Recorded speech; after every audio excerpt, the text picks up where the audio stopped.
And data from another research firm, Canalys, confirms the trend, with Xiaomi's China market share at 15.2%, followed by Huawei at 14.7%, and Apple third with 12.5%.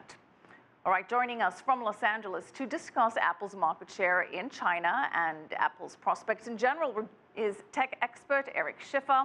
He's also the CEO of Perak Equity. Eric, good to see you. Thanks for joining us. Good to see you, Michelle. So, Eric, overall, the Chinese smartphone market grew by around 3.4% last year. That is the slowest rate to date.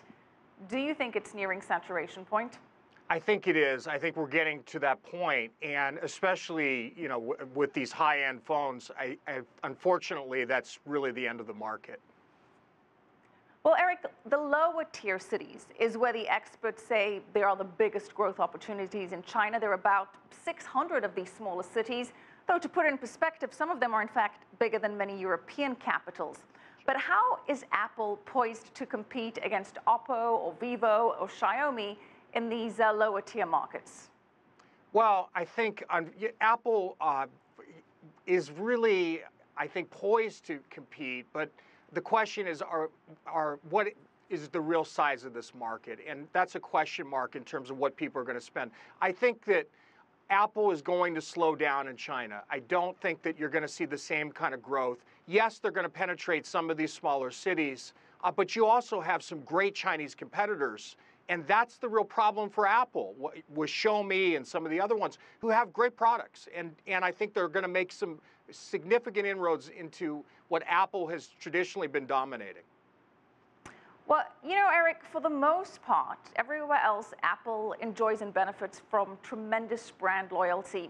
iPhone users are unlikely to switch, and Apple does keep it all in the Apple universe. But this hasn't been the case in China. A Chinese consumer that has an iPhone won't necessarily get an iPad. Chinese device users are notoriously fickle. Why is that? And then how can Apple build brand loyalty in China? Well, I think the Chinese consumer is a practical consumer. They're looking for the best, but they're also looking for price. So they're going to match things up. They will look at the specs on different technology, and if the specs aren't good, forget about it. So I think that that's a problem for Apple, as many of these competitors are matching them on specs. In fact, in some cases, Michelle, they're superseding them on specs, and that's really the driver. So the Chinese consumer, astute, smart, practical, looking at everything, not just the branding of a specific company. Well, Eric, if price is the big factor here, do you see Apple joining in and competing in the price wars, cutting its prices? No, I don't, not significantly. So if you're saying, are they going to go in on the low end? I don't think so. I don't think they're going to risk their brand. I don't think that they would put themselves in that kind of position. It's possible, but I think the odds are against it. So really what they're going after are the people who are interested in their brand. And frankly, it's going to slow down. It's not going to be the same thing. And that's a problem. It's not just a problem in China. It's a problem all over the world. Maybe perhaps not India, which is really growing, but not for long.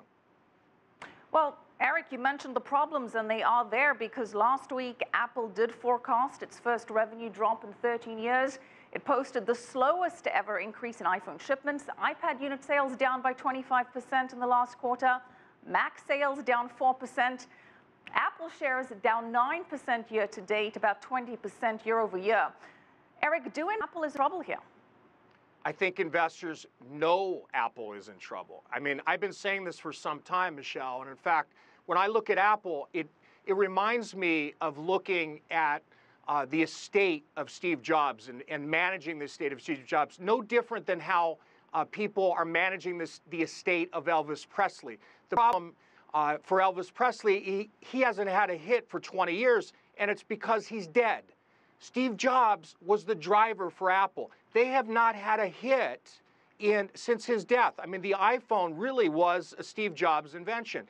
Apple Music, when you look at Apple Music, failure. You look at Apple TV, watered down, failure. Look at Apple Watch, failure. They have big problems.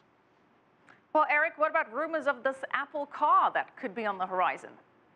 Apparently the guy that was running the Apple car now has left the business. So I think that's a big question mark. I really do. I think, and frankly, that's a tough business. So if they do get into it, I'm very skeptical in terms of when that would even come out, what it would be like. I don't see that on the near-term horizon. Even though there's rumors about it, forget about it. I think that's a real long-term project. Well, Eric, there has been tremendous concern about Apple's ability to innovate in the post-Steve Jobs era. That is a very valid point. But in terms of services, Apple's base of installed devices has now passed 1 billion. There are so many services that Apple is offering, from music to Apple Pay. Should it be transitioning its business model accordingly? Yes, that would be the smart move. If they're really smart, they're going to take this 1 billion number of people that are really installed base around the world, and they're going to monetize it. Now, unfortunately, they really haven't monetized it well. Apple Music has not been that successful, but iTunes certainly is. So if the future of Apple, I think, given the fact that they haven't been able to show great innovation on the product side, is to tap this huge base, monetize it, and hopefully they will. That's the hope for investors, and that's where hopefully they're going to be able to get traction. But we haven't really seen it in significant ways yet. Well, we'll see what Apple has to say at its press event March 15th. All right, thank you so much, Eric Schiffer, CEO of Patriarch Equity.